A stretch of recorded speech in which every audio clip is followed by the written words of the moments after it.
the LGBTQ community, this is definitely a show for you to watch. So now I'm going to bring to the stage Tori Cooper. All right. She is a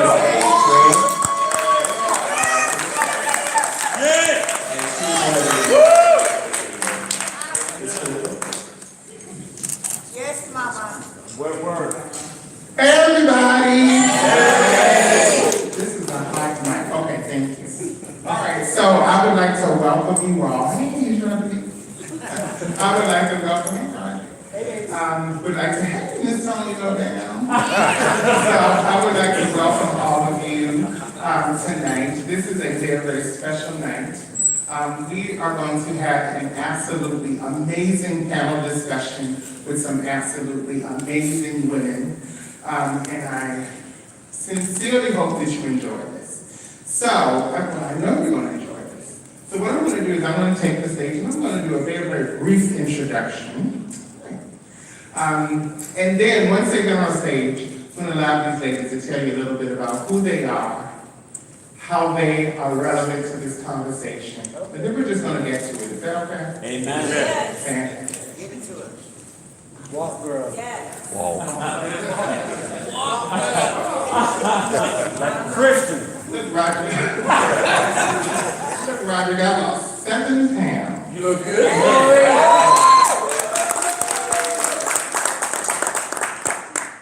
All right, and you all will let us know if anybody treated you, let us know if we need any lap scarves. Yes. Since you said that I'm saved. Sanctified. So, ladies and gentlemen, first I would like to introduce to the stage one of my good girlfriends that I've known forever. All right, she was 16, I was 15, or something like that. So her name is Shamari Chanel. She is the owner of Diamond Cases. All right.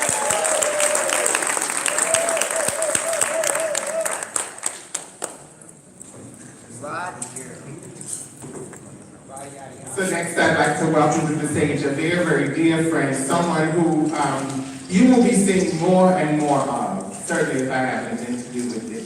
She is a former Miss Black Trans International, the most recent actually. Her name is Tiffany Starr with 2 R's.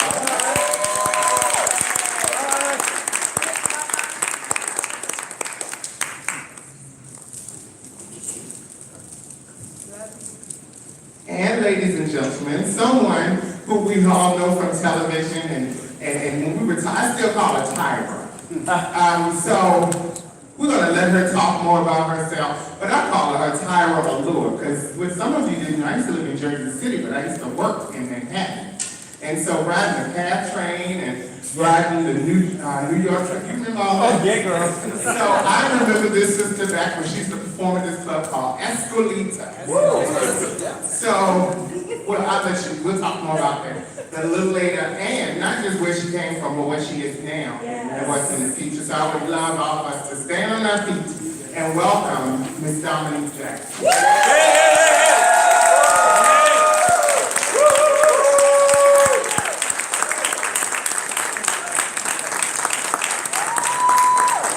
Look at them legs, baby. Look at them legs.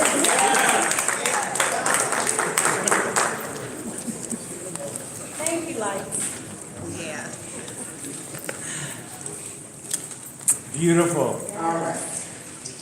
So now's a good time. For those who know me and know how I love to run groups, I feel like this is just one of our regular Monday night groups, right, Lynn? Yes, right. So, and Lynn, remind me before we leave to shout you out, okay? Sure. Okay. All right, because again, it is important. It's part of something very, very important coming up. So, now is a great time to turn your cell phones down. Many of the events tonight are going to be recorded, so if you don't want to be recorded, then you will probably want to move to one of the back 2 rows on either side. Please remember that if you approach the stage taking pictures, that there are other people behind you who would like to see also. They paid the same amount for their ticket as you did. All right. So with that being said, John, where's John alone? He just went. Okay. So we're going to keep, how long do we have? You had an hour. We have an hour. Oh, baby, this is going to get really good. So if I take off these boots, it'll be okay? Amen. So, what we're going to do is we're going to start off. You all are sharing the microphone.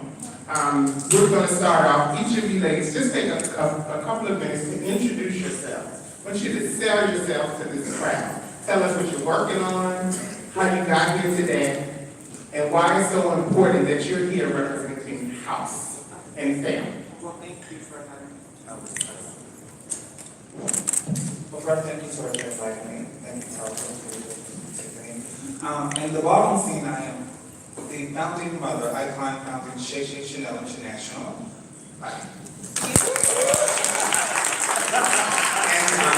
And I've been Mother Chanel since 1997, and I'm still I started walking balls in 1992 at the tender age of 17 years old. I got into balls because, to be honest, this famous chick right here, I was always there. I was insecure. When I walked, the applause gave me confidence, and it gave me a high that was unparalleled that I always searched for. Okay, I was also a dancer along with Tori. So the applause made me feel great.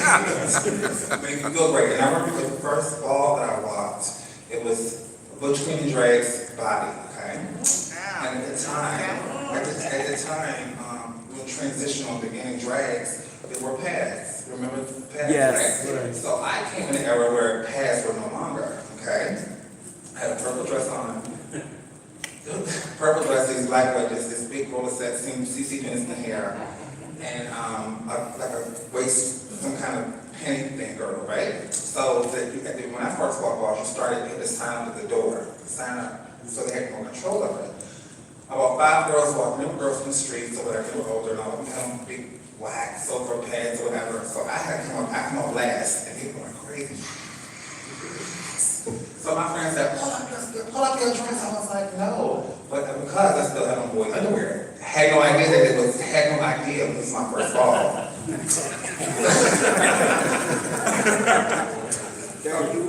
Actually, it's Armani Milan, actually. So they pulled my dress up and realized I had many pads, and they were going crazy, throwing stuff. So needless to say, I won. And that was my first fight ballroom scene. I moved to Atlanta. And I was in a mother house I got asked to be Mother Chanel, and I declined the offer because I didn't feel like I had what it took to be Mother Chanel. Little did I know, 2018, I'm still the founding mother, one of the most powerhouses in Atlanta. And we're one of the original houses that started the ballroom scene here. Now, as time progressed, we have other houses and other chapters, North Carolina, California, Chicago, and Atlanta is the main, and New York, but Atlanta is the whole foundation of the house, okay? Since then, I started a business. I moved to Atlanta, I was 19, and I was homeless when I got here. 19 homeless before trans was trending, okay? Came in with $50, a heart full of, a handful of ideas and a heart full of fear, okay?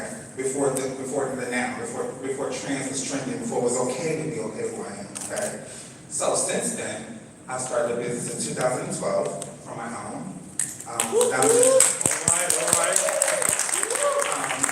And also, come to find out, I'm the first and only transgender woman of color to ever start a skincare business in the state of Georgia.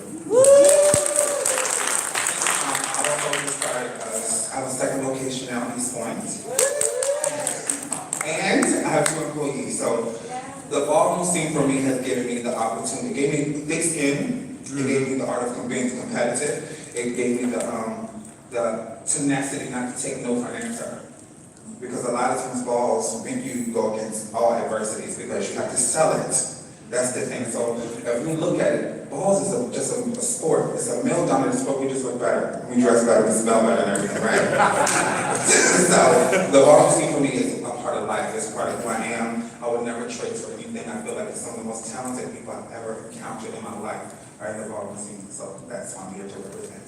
Thank you. All right. Thank you very much. So, Ms. Starr. Good evening. My name is Tiffany Starr, and I'm representing pageant houses. I too got a start in the ballroom scene as well. So I used to be overall mother of a house of Armani, and some of you young babies probably don't even remember that. However, I started in the pageant community in '92. Merely, I was at a bar, saw somebody standing up on stage. Like, I can do that. I curl my little hair, watched the Anita Baker video, got on stage, they sent me about my way. So I said, let me curl my hair a little tighter. I'm coming back, I watched the video again, same old love, and I just knew I was Anita Baker. Fast forwarding, when I began to realize, like Shay Shay, you know, before being trans was trendy, I started competing in pageantry, and I saw the division within our community, where there was drag queens, there were butch queens, there were transvestites, and it was such a disconnect. And you know, with me starting at a tender age, like Shay Shay, I won't tell my age, but I started a little more tender, and I realized that everywhere I went, I could use my brand and my face, being that I was younger and I was considered passable, that I could get in spaces where other people couldn't because of who I was. And I thought, oh, okay, front of the line, I could get into speaking engagements, I could get into pageants, so I was achieving and I was winning pageants and I was competing and I was traveling and I was traveling. So once I've done all that, and then fast forward me to 2017, I've done all the pageants I wanted to do, won all the ones I wanted to win, performed at every club that I wanted to perform in, and I'm thinking, okay, what does all this mean? And a friend of mine said, you should compete for Miss Black Trans International. That's $1,000 where I'm going to get that. But needless to say, did I know that I thought I was doing that for the money, but I was doing it for the community, because not only did being Miss Black Trans was a catapult to my career, it set me in a position where I was able to use the beauty, use the title, use the traveling to be able to support and help my sisters and brothers. You know, because a lot of times as trans women, we all have beautiful exteriors, we all have beautiful spirits, we all have platforms that we can use, but what are we doing with our platform? So I took my platform to make sure that not only did I take myself, but I took trans men with me, because that was my #1 platform, because my trans brothers, they're not being seen, they're not being heard, so I use that mainly to make sure that trans men are getting just as equal visibility as we do. So one of the biggest accomplishments I think that I have is I have 3 beautiful trans men sons that are stepping up, doing what they're supposed to do, and they're going to be the next leaders Amen. in the community. So watch out for them. She is your contestant number 2, Miss Tiffany Stowers.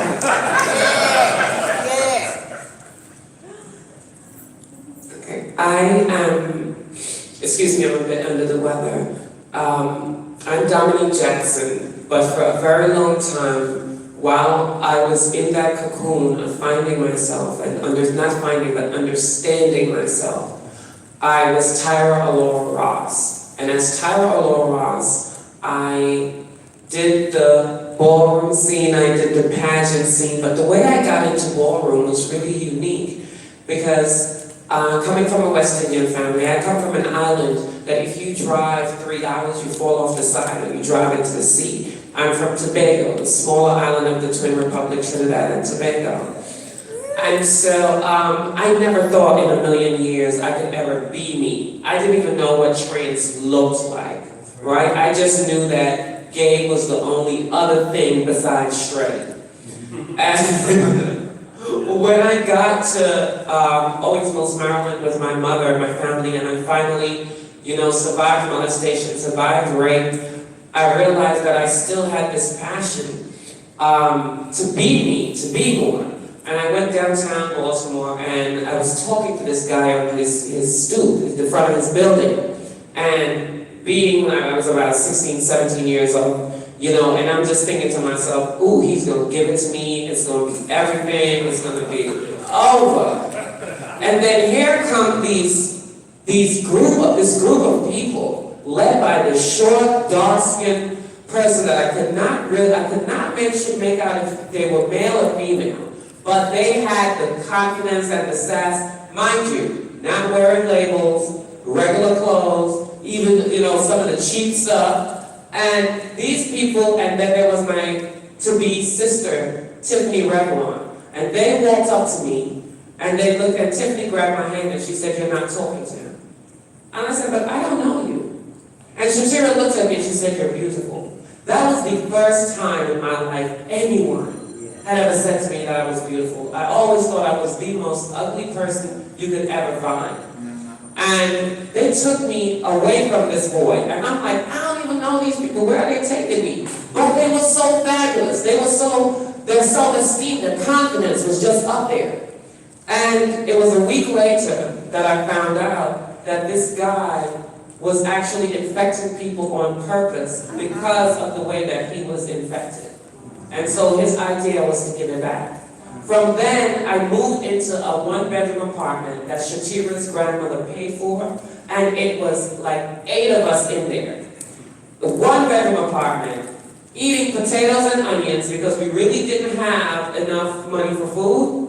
But the thing about it was, leaving my home where it was curry chicken and oxtails and macaroni pie and all this stuff, and now I'm eating potatoes and onions, I thought I would have felt disenfranchised. I thought I would have felt lost, but I was so happy.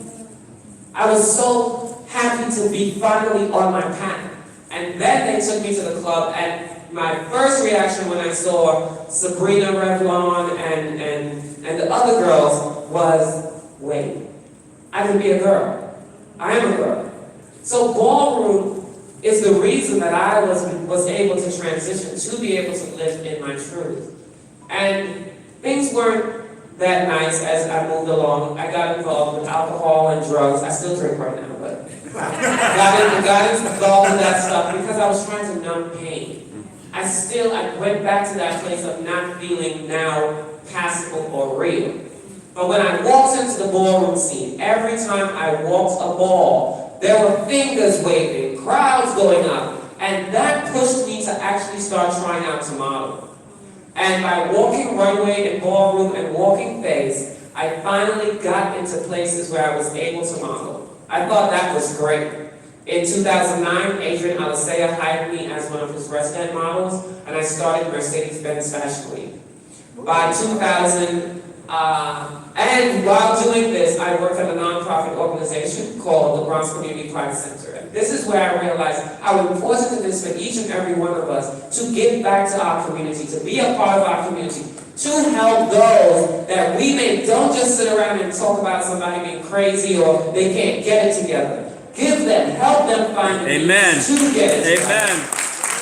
And from there, I ended up on strike because in 2015 I finally got my green card. I had been in this country for 25 years fighting a battle with my mother because she said, if you want this green card, you're going to have to be the son that I gave birth to.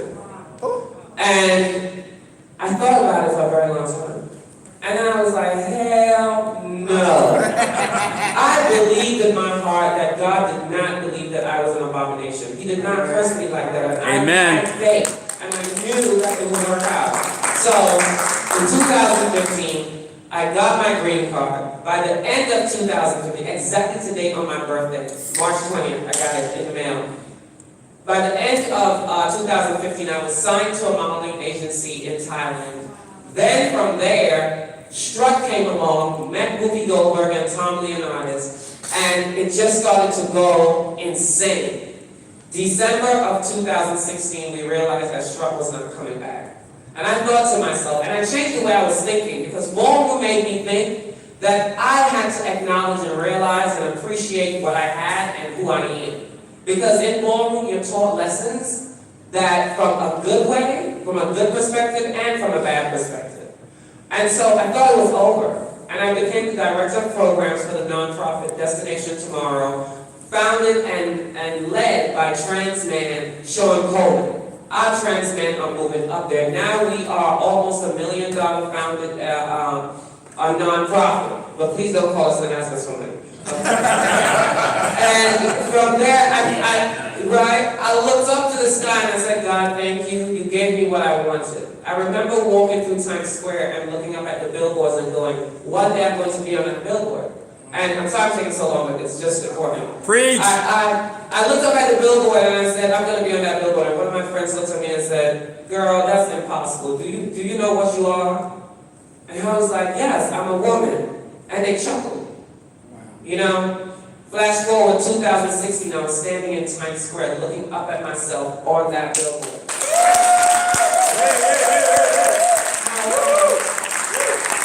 As I was working at Destination Tomorrow, other amazing things happened. I met a doctor who was ready to do my bottom surgery. And this was the last form, because we have to remember that each of our journeys is different. The journey to completion for some of us may end in different places. Some girls are very happy and very satisfied in their body, while some of us need certain things to be able to complete that. So gender-affirming surgery, bottom surgery, was important for me. So I had this amazing job as director of programs, and I was going to have this surgery, and the insurance was paying for it. Go. So it was like win-win. Then I got the phone call that they wanted me to audition for Pose. And when I saw the size, I realized that this was our community. All those women, Amos Pendarvis, Dorian Corey, Pepper LaBeija, Crystal LaBeija, you know, Paris Dupree. I realized that everything that those women did, and all those stories that Paris would tell me at Two Potato, and Octavia St. Laurent and Danielle Redmond at the club. You know, all these stories that they would tell me, I was looking at it. They were right in front of me. And I had to do my very best to make sure that I brought this to life, because I lived it. I lived it. It was me. It was not for someone else to come in and play this part. But I had to be humble. And so I went in for the audition, and the casting director, Alexa Fogel, as I was finished, she looked at me and she did this. And I thought to myself, you're horrible. You're so horrible. That's my alarm, sorry. You're so horrible, right? They called me back. And before I knew it, I'm so sorry. Please stop. Thank you. Yeah, please, I apologize. And Alexa, they called me back. And as I walked in, I saw Ryan Murphy, I saw Brad Fulshop, and I was like, wait. This girl who had nothing, went through homelessness, almost OD'd, and all kinds of stuff. I'm standing in front of here right now, but I'm not standing here for me. And like my sister said, I'm standing here for my community, for all of us. And when I got the role, I cried, but I realized that the work had just begun. And I went into portraying Electra as the best that I could. I remember those conversations from Paris. I remembered Octavia's and Danielle's actions. Actually, when I called the young lady a beast in the first episode, that was Danielle Redmond. And of course, Princess Janae, who was my father who transitioned to be my mother. So that's my story. And right now, I'm just so grateful to God. And I believe in one thing, and that is to lead with kindness. And I no longer believe in this tough love. Now, if you're doing the same thing over and over again, yeah, I may have to distance myself. But tough love doesn't help. Sometimes we need that soft and tender heart in order to take people on the journey that they're going on. Yeah. Okay, peace.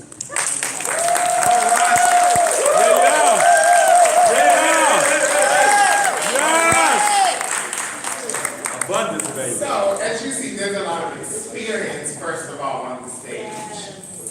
And if nothing else you get from this group that's assembled here tonight, don't ever give up.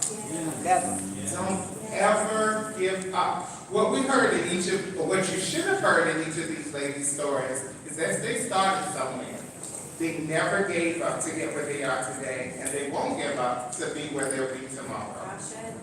And they're all giving back to their communities in different ways. Great. So those are some really, really important life lessons that I think we really, really need to take to heart. So, with that being said, we're going to move on to a little Q&A. Where are we on time, John?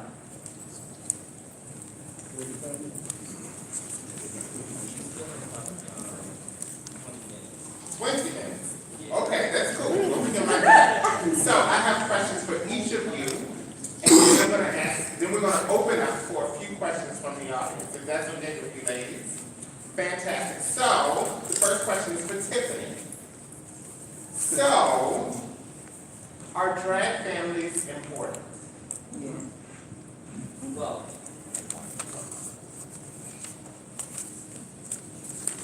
It's on. It's on. Okay, so, do I believe drag families are important? And the answer would be extremely. And the reason why, because just like ballroom scene, or just any families within the LGBTQ community, a lot of times people, biological families may push them away and they can't go home. And everybody deserves a place to be able to go for Thanksgiving, for Christmas, for Mother's Day. Be able to have someone to call and say Happy Mother's Day. Be able to call someone and say Happy Father's Day. And be able to go somewhere and know that they're going to be affirmed for being who they are. And a lot of times people that don't live the life that we live can't understand. And a lot of times with understanding comes compassion. And if you don't understand, there's no way you can be compassionate toward your child. So in my opinion, I would say it's extremely important. And I think it's a life that we can't live without. And I'm your contestant number 2, Miss Tiffany Stallworth. That's such a magic girl. But you know what, I can say pageant has helped me. And very much because I'm really a shy person and I was taught because of who I am, sit back, be quiet, don't talk because you're the gay one. And I never spoke and I never talked, and coming up, there was others that would always get the space and girl, please, I'd shove them to the back of the bus now. Because of the experiences that I had through pageantry and having gay families, being supported by people who look like me and understand who I am. And I make sure that the leadership that I have gained, I make sure to try to pass it on. Thank you. Work out. Yeah. Check. All right. So,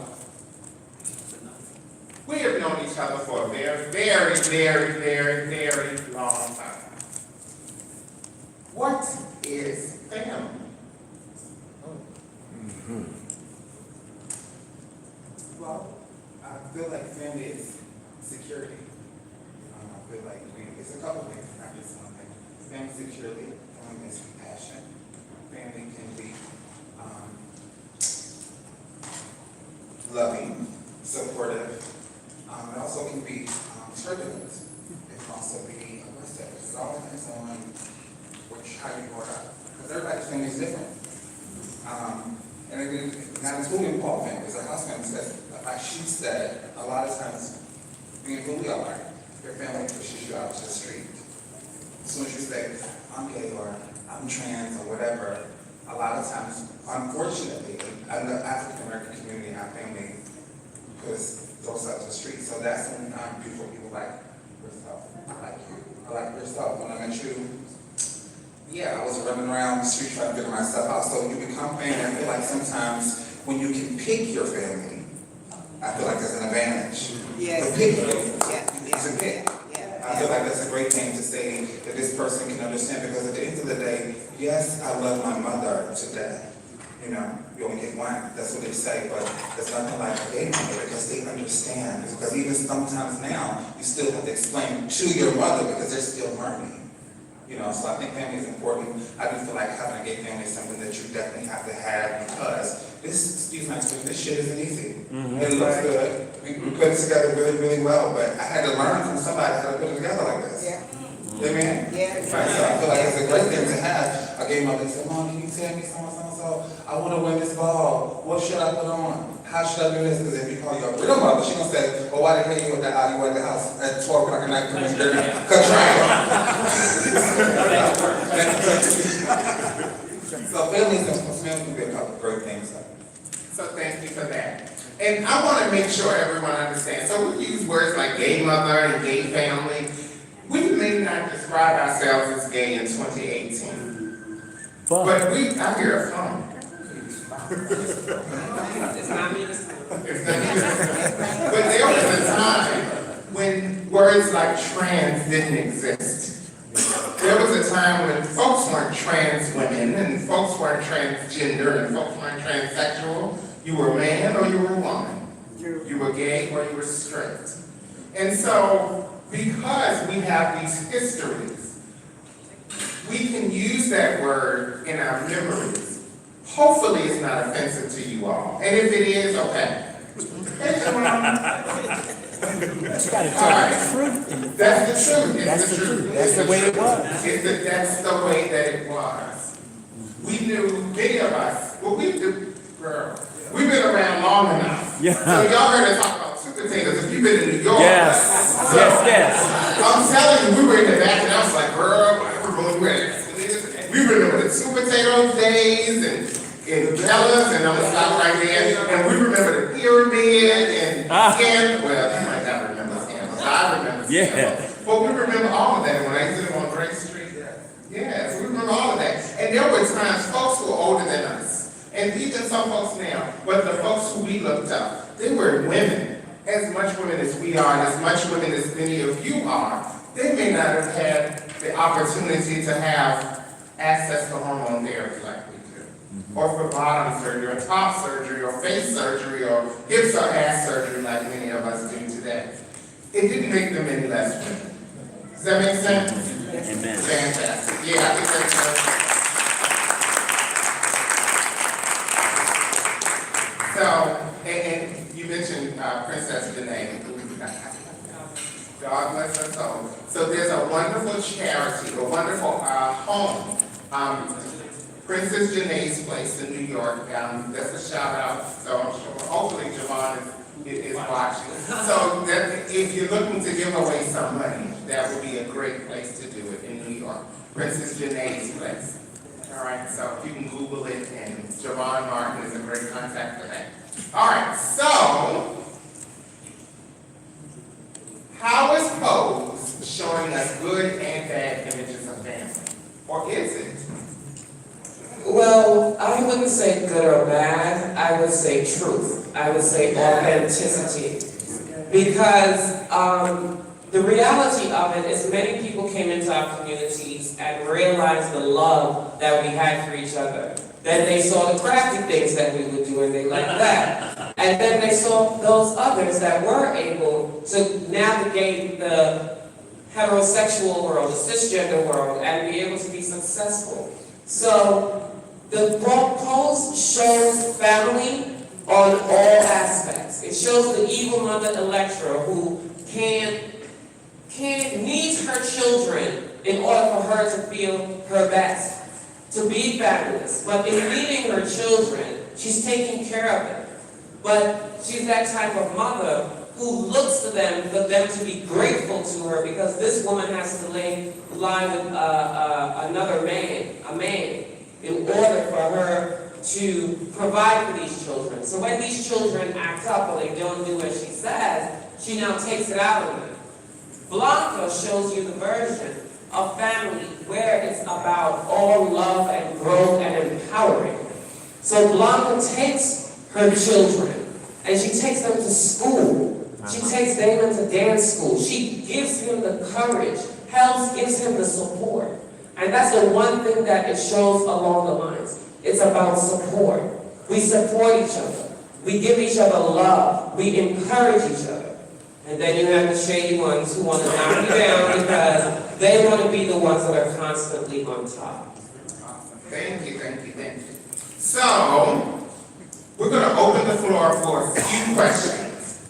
One thing that we want to be mindful of is that these are professional women and that we're going to ask questions professionally and that are appropriate for all audiences. So if you would raise your hand, we have a question here on the front row. Oh, you need one of these mics, don't you? Oh, so you're going to have to take mine. No, because I want them to be opposite. I want them to be able to answer the question. So actually, if you have a question and you stand up, it's easy, or they're going to put it in. Yeah, control. Well, control would be actually you taking the mic. Oh, yeah. Then you can pull it back. Then when I look at them, you can pull it back, because that means time is up. Put it in.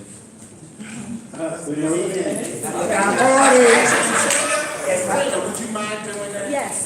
Yeah, That's a way, so, Okay. I don't have to, well, maybe I do have control. We But both in do. the interest of time, what Trina is going to do, and I'm going to pay very specific attention to this. Trina is going to hand you the mic or hold the mic for you. When she reaches for the mic, your time is up. Minister Penny. Lazarus, the cussing preacher, long-winded preacher. Thank you, my beautiful queens. I just appreciate you so much, and I hate to say that this is my first time seeing pose, but I wanted to ask. I love trans women, but anyway, y'all taking me way, way back. The Caucasian, my crazy Caucasian cousin, she blessed us mostly to bring this to us. When we talk about media, it's wonderful to see how they've represented it. But do you think behind the scenes, does it make a difference that this is one of the majority-led or funded kind of things because it's such a good presentation? Or would it have been, is the community saying anything because it is, the Caucasians bringing this to? Are they grateful? What do you have? You understand what I'm saying? I do. Actually, what this demonstrates, it spans beyond the color spectrum. Yes. And what this talks to is power. Yeah. And many people have power, and they keep that power for themselves. What Mr. Murphy did was he came in and he saw Stephen Canal's pilot. And Stephen Canal is a Latino gay male from the Bronx, cis gay male from the Bronx. And what he says is, I'm going to give you the opportunity to do this and I will back you. And so what happened with us was that you had people like Saul and Freddie who were actually in Paris, Berlin, Hector Extravaganza, Brenda Continental, Sanaya Ebony. You had India, Glanstar. You had these women who were now brought there as consultants. They did everything in their power to make sure that this was not a story that they were telling from their perspective or how they wanted to see it. Mr. Murphy has said it's the first time he's walked onto set and was told, no, you're wrong, we didn't do it that way.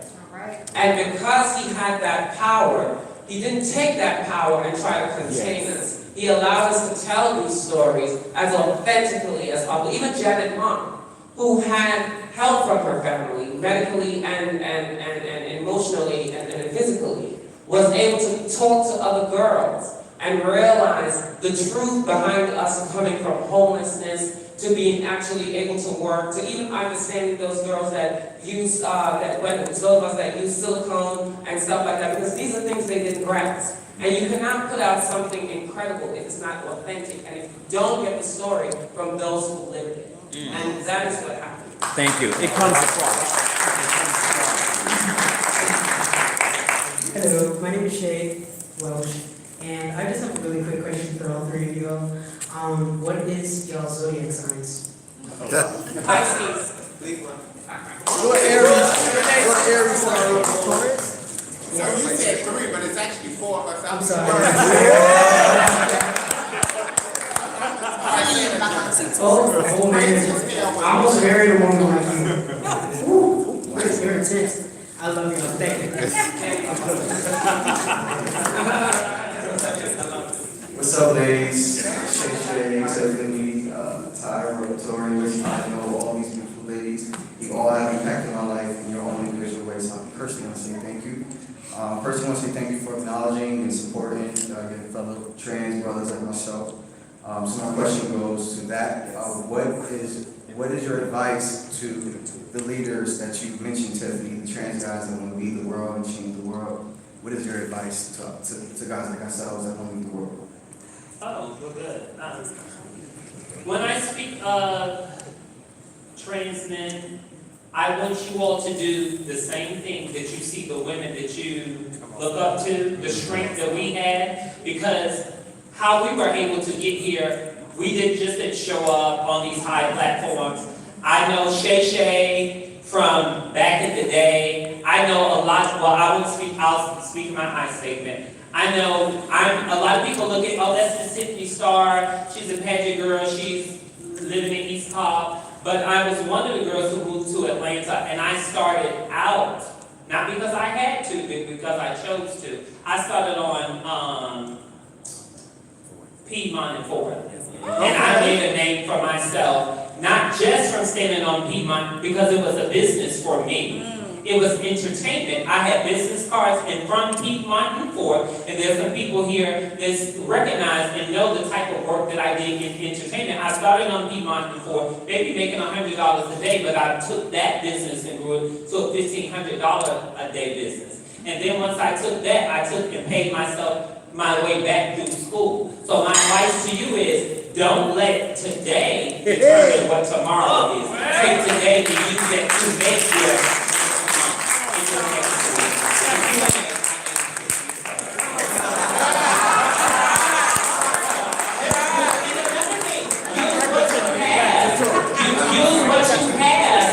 use what you have to benefit. You're a nice, good-looking young man, so take that sex and sell it. I'm not saying sell sex, but take your sexy and sell it. I took my beauty to pageantry because pageantry wanted somebody pretty with body, face, and intelligence, and I used that when I got that $1,000 here and there when I went pageant. I take that and I got my cosmetology license, I got my cosmetology instructor license, my barber license, my barber instructor license. My next venture will be free.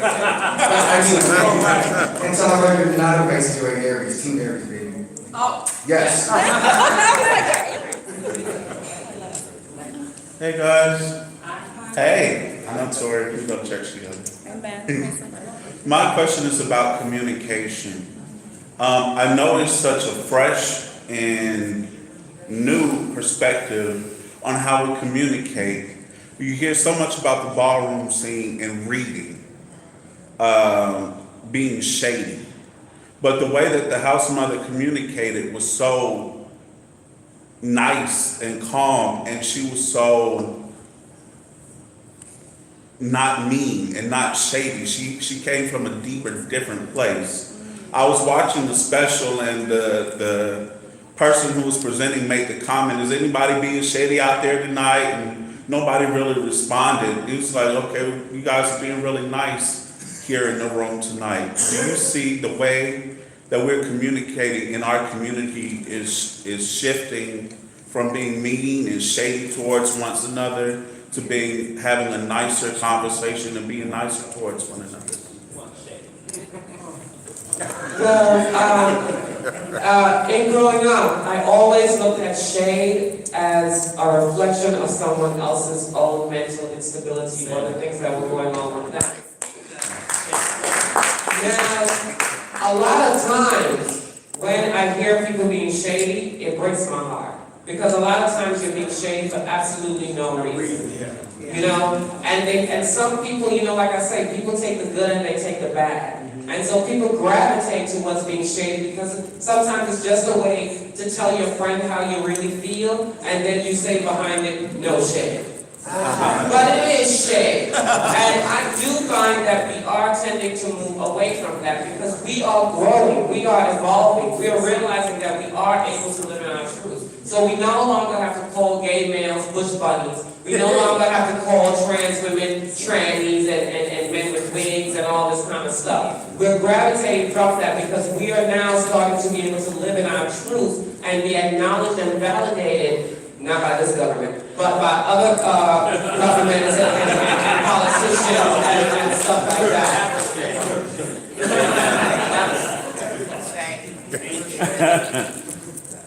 Hello, ladies. My name is Lord Eddie.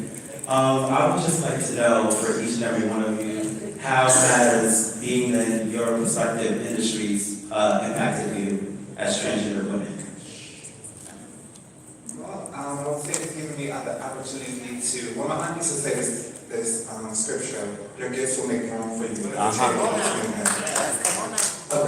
I can honestly say it has done that for me to be able to be in places to live my truth, like they said, to be who I am, to be say, yes, I'm a business owner, I'm so and so, I'm not just a trans or a man or with wigs or whatever like they would say. It feels great to be able to say, hi, I'm a business owner here in Atlanta, or the first trans woman of color to have a business in the state of Georgia, which is considered a Republican state, correct? Okay. Very red. For now.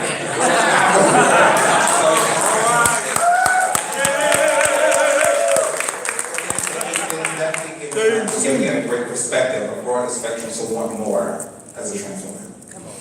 Well, and I can say that some of the things that being a trans woman, because someone said you can only prostitute and that's all, but that's a business. So it taught me about selling, it taught me about time.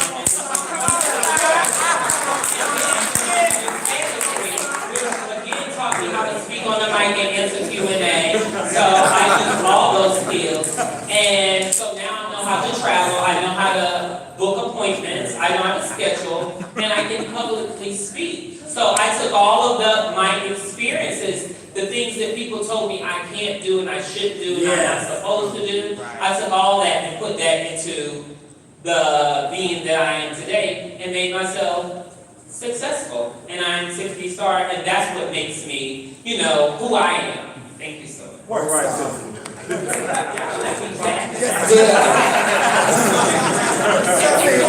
Okay, I want to tell you something very quickly before I forget, because I'm that I learned from each of these three. All right, so I learned a long time, I don't even think you remember this conversation, but many years ago, we were having a conversation about passability and looking good and that kind of stuff.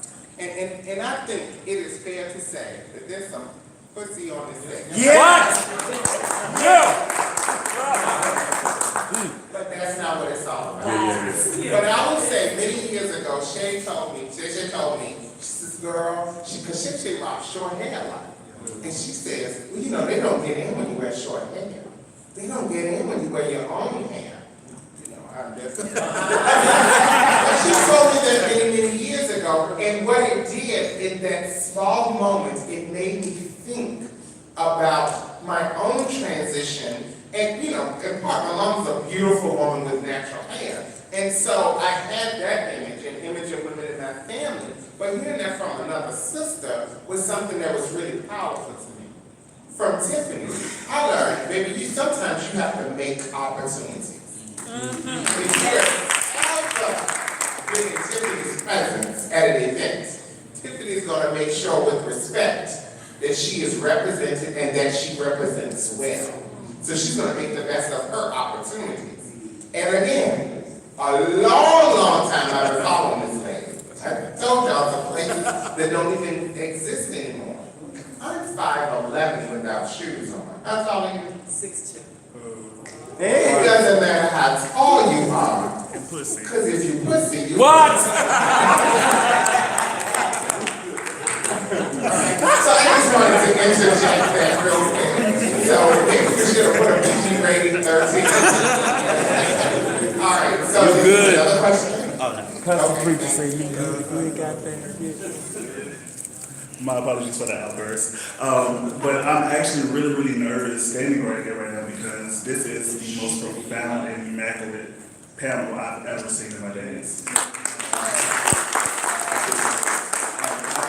All of you ladies doing this, and I'm quite tender, as Tiffany would say.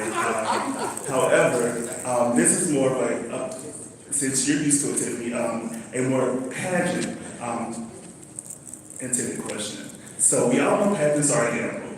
You've heard that before? Mm-hmm. I gamble a lot. Okay, so yeah, pageants are a gamble, and life is also. So you ladies have taken a big step, in your careers and in your life as a whole. What was the one thing that you regret losing?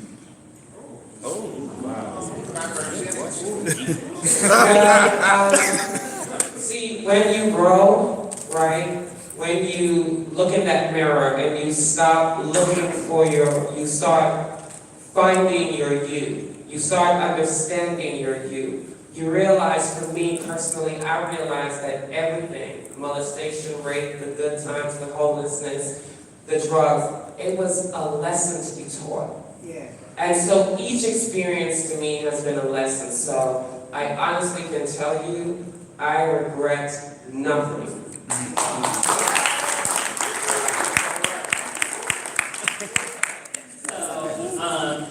The thing that I regret most, and that's probably what brought us here today. I had a best friend who passed away from HIV. And the one thing that I can honestly say that I regret most is I didn't listen. Because had I been there to listen, I really believe that I could have changed this outcome because no one was there to listen when he said he had HIV. You know, we joked it off, girl, you got the virus, okay? But I did not listen.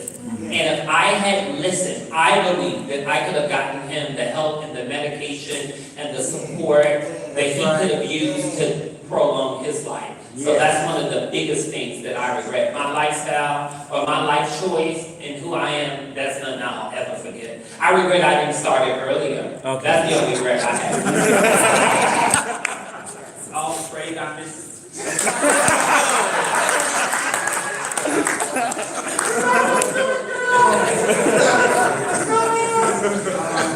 I would say, well, I feel like as trans, we're gifted with dual-minded. Okay, so I feel like our mind is a beautiful nightmare at times because as trans, we're creative individuals. Yes. Honestly, so we create these beautiful things. But in my mind, I picked myself apart and made me feel like I wasn't good enough. Because of what how we were brought up. Like you say, your parents say that because a lot of times, parents are your number one bullies. Before they number one dream killers, okay? So I listened because they said, well, I want to do this. Well, good job. So for years and years, I didn't believe that I could be this. I didn't believe I never thought I could have a business. I didn't believe I could expand in any of those things. So had I believed more sooner, I would be way farther in life. But I still have no regrets because I'm here because I'm supposed to be here and divine order is supposed to happen now. Let me just say this. Because I've known Shay Shay for quite some time. And to hear her and know her truth, you know, this is such an amazing young lady. And I know for a fact that this lady will give a shirt off her back. The way she built the house of Chanel off of her own back, the sacrifice, I know 16-year-old girls that was on the beat, and I'm like, girl, y'all need to get out here. Shay Shay came and rescued some of the top girls in her house from right here in Atlanta. The support she has, the travel, the tenacity. I love you. I love you dearly.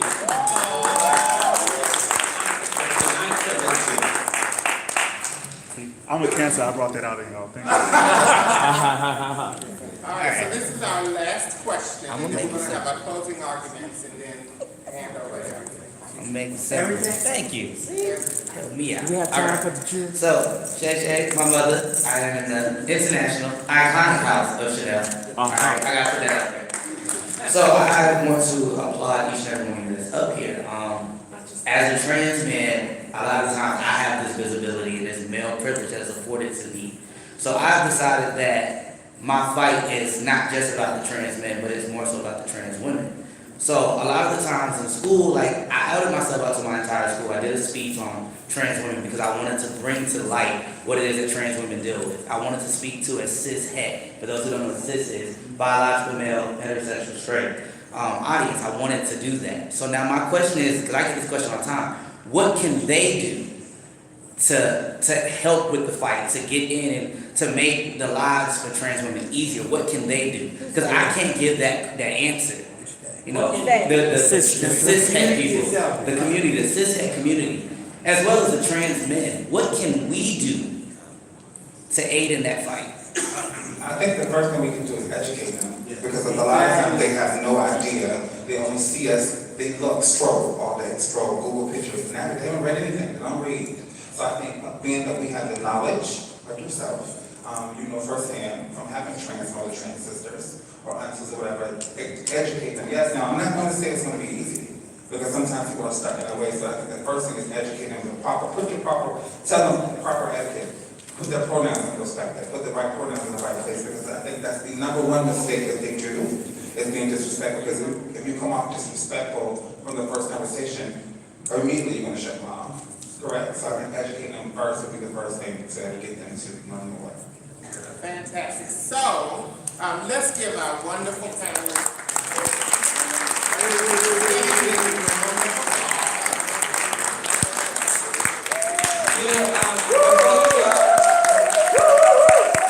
I just wanted to respond to that question from the gentleman in a way like this. And the one thing that we need to teach the cis community is that our existence is not a reflection of them. Our truth is not their truth. And if they want to help and they want to be a part, they have to show up open-mindedly and be inclusive and realize that this is not about sex. All these identifications are about who you sleep with, who you want to be with. When it comes to transgender people, when it comes to us, it is about finding our truth, living unapologetically in our truth. And the one thing that they need to do is stop telling us they tolerate us or they accept us. Tell me you respect me.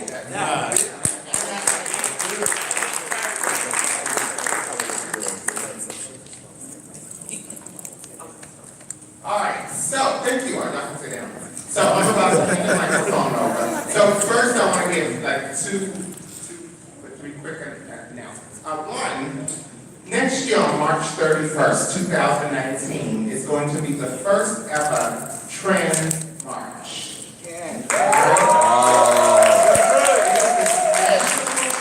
march on Washington, D.C. Wow, awesome. It is going to be absolutely phenomenal. Yes. Groundbreaking. Innovative, every adjective that you can think of. I'm hoping that these ladies will have the information posted on their page, along with some of you in the room. Hey, Tracy, hey, beautiful. We'll have the paper. We'll have it posted on their page as well. So you'll see more information about that. If you're a person of trans experience or just one of our allies, then please help do what you can to support this. We believe this is the beginning of a huge moment for us. That's March 31st, 2019. Yes? Organizers are. So, we gotta keep pressing, gotta keep moving. Yeah. So, one of the head organizers is Marissa Miller. Many of you know Marissa, she's like world famous. And just a huge, and what she's done is Marissa has put together a national board with ambassadors all across the country. There will be people who will come from some of the neighboring states who will meet here in Atlanta. We're going to ride a bus up there, so they're working on a lot of logistics, trying to make it easy as possible for folks all across the country to come in. So what? We need sponsors and donors. I got this, man. Okay. So with that being said, the reason why I keep calling on Lynn is one of the first people to actually mention a trans march. I believe in giving people their flowers while they're able to smell them. So Lynn, stand up real quick, but don't say anything. So Lynn is one of the people who came up with an idea of a march on DC. So it is wonderful to see that her idea and her dream and the dream of so many other people is coming to fruition. So with that being said, the Georgia Department of Public Health, we will be looking for sponsors to help to bring trans folks from all across the country to Washington, D.C. next year. That's good. Right. Yeah.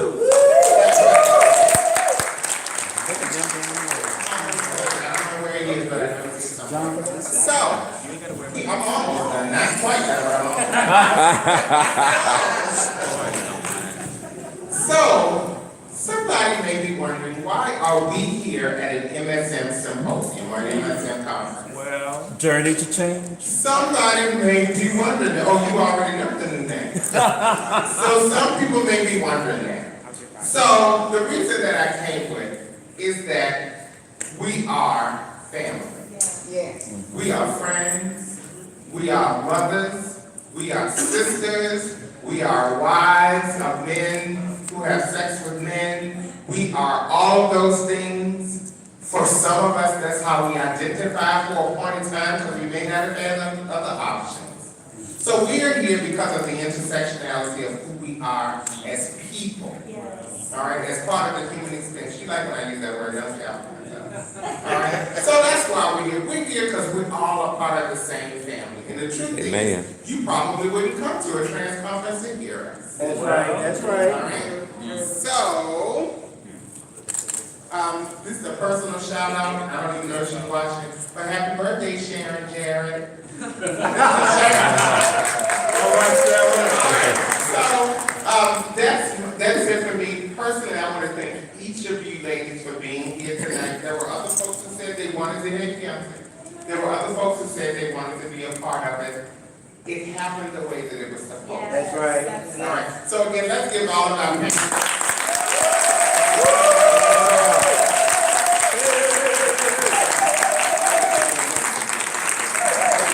Before we go, we'd like to thank John Malone, Brooke Moultrie, and the Georgia DPH for this evening. And ladies and gentlemen, I implore you, please lead with kindness. Yes.